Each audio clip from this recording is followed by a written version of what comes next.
motherfuckers, this is not a child-friendly channel. If you are 13 or younger, please get out, because otherwise I'm going to go to jail. And I, CatMik, would very much not like to go to jail. Well, the last review was kinda heavy, so it's time to loosen things up. And you know what that means? Gentlemen, behold! Porn! Ow! Even though this is another gift from my dearest Alex, thank you. It's just you, me, and the Lewd today. In case you haven't guessed already by the title, today we're doing Tribal Hunter, a Metroidvania light which revolves around gaining weight by eating everything and everyone in your path. What possible justification can be given for that? You're the spirit of hunger, summoned by the daughter of the village chief, so you can help them drive off an invasive tribe of pigs, get swole in the process, fend off a crew of greedy pirates, get rich in the process, and ultimately stop the machinations of a dragon whose ambitions are much grander than merely thrashing a few huts for their loot. Get your ass beat in the process.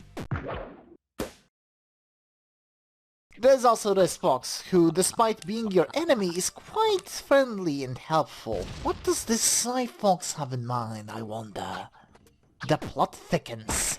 As do you with everything you eat. The amount of fat, air, slime and other things that you devour, inhale or otherwise ingest is one of the most important things you'll have to pay attention to whilst playing this game, as it serves both as fuel for your abilities and as a secondary health bar. Should you allow yourself to be overfed, or simply suck up too much air, you are going to pop.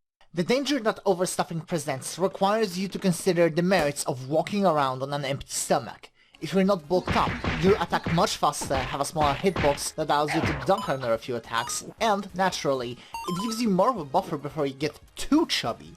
But it also lowers your physical resistance, decreases your range, and it deprives you of your magic attacks, which makes some enemies a lot more annoying than they have to be. On the other hand, if you're too fat, piercing attacks are going to be a lot more effective against your main HP bar. So you want to balance out just how much food you guzzle down. And if you decide you're too fat, you can either rapidly cast spells, or sit down to digest your fat, let out air faster, and even slowly break down the slimes that will force themselves into you. Yes, I did say force. The wildlife will take advantage of your size limit to propagate themselves by pushing your body too far, resulting in you slowly swelling up and erupting. Since some viewers may find this disturbing, you can turn popping off in the options. You're still gonna lose if you get overstuffed, but at least now it looks hilarious. The game overall is pretty fun. It strikes the perfect balance between the open-worldedness of the Metroidvania genre and the linearity of Mega Man stages, giving you just enough to explore and the occasional puzzle to solve that you probably won't be too lost or too bored in the process, while being streamlined enough so we can seize the momentum and push forward to the task's end. Yes, precisely. And if you're anything like me, you're gonna wanna seize and push, because there are a few minor annoyances this game has. First of all, the aforementioned slimes will grate on your nerves, especially in the early stages, since you'll encounter them en masse in an area past the first boss. Hacking them up is a time-consuming process, and digesting them takes even longer, and they'll override your ability to cast spells. And if you don't hurl them off a cliff or pummel them into oblivion, they'll just hop right back into your gob. Second of all, the intro is glitched, at least for me, and never actually plays. I don't know what in Arceus' name is going on there, but at least it doesn't stop the game from actually working once you skip it. But worst of all, the collision damage. Ugh, it makes no sense in this game. Sometimes it does, like when the enemy is a hedgehog, but you can take damage from touching civilians. That is until you get swollen enough that you start knocking them around. You'd think that at some point you would stop taking collision damage, right? Nope. Bigger enemies do it anyway, no matter how big you are and how soft their own skin is. This is especially jarring to me after playing games like Echidna Wars DX, where you just don't take collision damage, and the enemy has to wind up to attack you, like they do in Tribal Hunter. You would think that maybe when the local Roadhog stops bouncing around due to the fatigue, touching him by accident would deal no damage, or at least less damage than when he's actively trying to squish you. But nope, the slightest touch equals death. There is absolutely no intuition in any of this. So if this frustrates you, there's no shame in taking a break. Anytime you need, you can simply sit down, listen to the relaxing and upbeat music, and return to the village to review the information you may have forgotten in the Artisan's Guild. The world is full of vibrant and helpful characters that aid you along the way after you rescue them, allowing you to alleviate some frustration by purchasing supplies such as milk and rapid digestion tonics for a price. The game also features a realistic travel system in the form of a postman bird who charges you a small fee based on where you wish to go. I actually really admire the guy because he doesn't charge you extra based on your weight, and he even provides a little info on the locales. Your enemies are just as colorful and varied too, ranging from the pig tribe boss who engages in boastful banter, to a magical golem meant to protect the caves, or to the eager Captain Killshot ready to take a bite out of ya, to the playful but formidable Ghost Queen. Each stage brings something unique to the face, be it a layout, or a gimmick, or even the bosses themselves. And because this is a fetish game, shock of all shocks, you're not the only person with an enormous appetite. There's this one boss who you pretty much have to overfit to win. Multiple enemies try to devour you themselves and stuff you full of their slime and honey, or just inflate you to the point you burst. And oh my god, they are so adorable! I almost don't have the heart to resist them.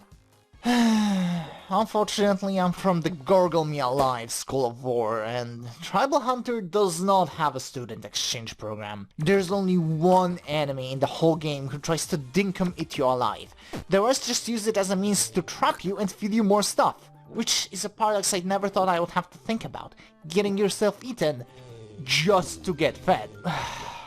Weirdly enough, you can't do anything similar to this, as you have to beat up your opponents before you can swallow them. Even then, once you do, their fat is instantly added to your body as a whole, so you don't even get a nice belly bulge in which to gurgle them, even when their body mass is enough to bump you a whole size or two in an instant. So yeah, I pretty much don't care about the Vore in the game, except when this critter does it to me. It's still adorable and it can do no wrong, they're so cute!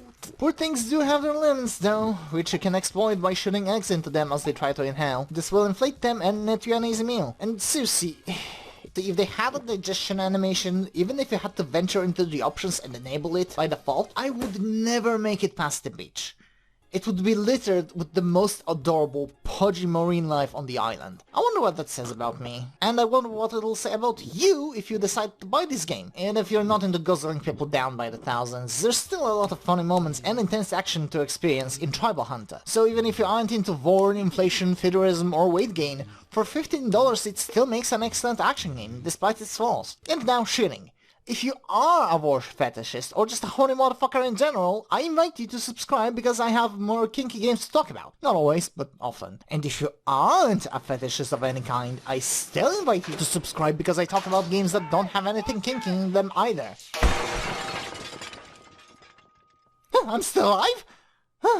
The collision damage here really doesn't make sense. Anyway, thank you everybody so much for watching, and thank you Alex for a copy of this game. See y'all next time!